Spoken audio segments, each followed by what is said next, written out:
ప్రకాశం జిల్లా ఒంగోలు టౌన్‌లో అతి దారుణంగా మొన్న మర్డర్ జరిగింది. ఆహ్, ఆహ్, 6 రోజులకు ముందు. సో, 21వ తేదీ సాయంత్రం 7:30 ప్రాంతంలో ఆయన అక్కడ రెవెన్యూ కాలనీలో పద్మా టవర్స్ అని ఉంటుంది. ఆ పద్మా టవర్స్‌లో తన ఆఫీస్‌లో ఉన్నాడు. అంతకు ముందు రోజు హైదరాబాద్ పోయి ఆ రోజే వెళ్ళాడు.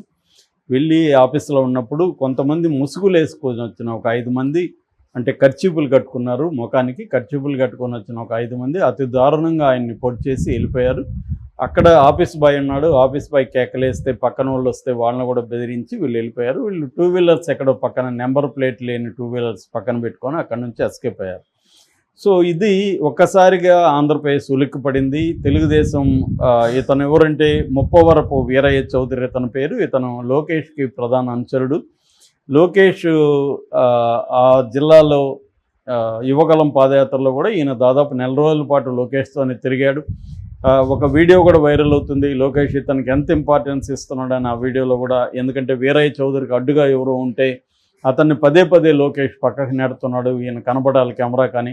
ఆ స్థాయిలో వీరయ్య చౌదరి మీద లోకేష్ శ్రద్ధ తీసుకున్నాడు. ఎందుకంటే Veeraiah Chowdary very important organizer Telugu Desam తరఫున. ఆయన గతంలో ఎంపీపీగా కూడా ఉన్నాడు.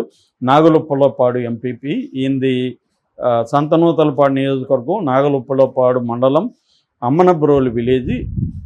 సో ఈయన కమ్మ సామాజిక వర్గం, బాగా ఆర్గనైజర్ అని చెప్తున్నాడు. సో ఆయన ఆ తర్వాత అధికార ప్రతినిధిగా పనిచేస్తున్నాడు. ప్రజెంట్ ఆయనకి 50 సంవత్సరాలు. వాళ్ళ భార్య కూడా ఎంపీపీ మెంబర్గా ఉంటుంది. సో ఈ స్థాయిలో ఉన్న అతన్ని చంపింది ఎవరు అనుకున్నప్పుడు ఫస్ట్ వైసీపీ వాళ్ళు చంపుంటారనే యాంగిల్లో ఇచ్చేశారు. సాక్షాత్తు దామోదర్ ఎస్పీ, ప్రకాశం జిల్లా ఎస్పీ దామోదర్ స్పాట్కి వచ్చాడు. ఆయన ఆధ్వర్యంలో జరిగింది. ఆ తర్వాత 23వ తేదీ చంద్రబాబు, అప్పటికి ఢిల్లీలో ఉన్నాడు. ఢిల్లీలో నుంచి చంద్రబాబు ఖండించాడు. లోకేష్ కూడా ఖండిస్తూ ట్వీట్ చేశాడు. దాని తర్వాత చంద్రబాబు స్వయంగా అమ్మనబ్రోలుకి వెళ్ళి వీళ్ళ ఫ్యామిలీని పరామర్శించి చాలా తీవ్రంగా చంద్రబాబు కూడా హంతకుల్ని మేము పట్టుకుంటాం, శిక్షిస్తాం, వాళ్ళు ఎంతటి వాళ్ళైనా వదలం, ఇవన్నీ గంభీరంగా ఆయన మాట్లాడాడు. 14 బృందాలని నేను నియమించాను పోలీసులను అని చెప్పాడు. అనిత కూడా దీని మీద మాట్లాడింది, హోంమంత్రి. సో వాతావరణం ఎలాగ ఉందంటే 1-2 డేస్లో మొత్తం పట్టేస్తారు అన్న ఒక బిల్డప్ అయితే అందరూ ఇచ్చారు. దీనికి కారణాలు కూడా అప్పుడు రకరకాల కారణాలు వచ్చాయి. ఒకటేమో వైసీపీ వాళ్ళు చంపారనేది ఒక కారణం అయితే, రెండో కారణం మద్యం సిండికేట్. ఎందుకంటే వీరయ్య చౌదరి మద్యం సిండికేట్ మెంబర్ అని చెప్తున్నారు. అలాగే ఈయనకి బియ్యం స్మగ్లర్స్తో సంబంధాలు ఉన్నాయని చెప్తున్నారు. ఈయన రియల్ ఎస్టేట్ చేస్తున్నారు అంటున్నారు.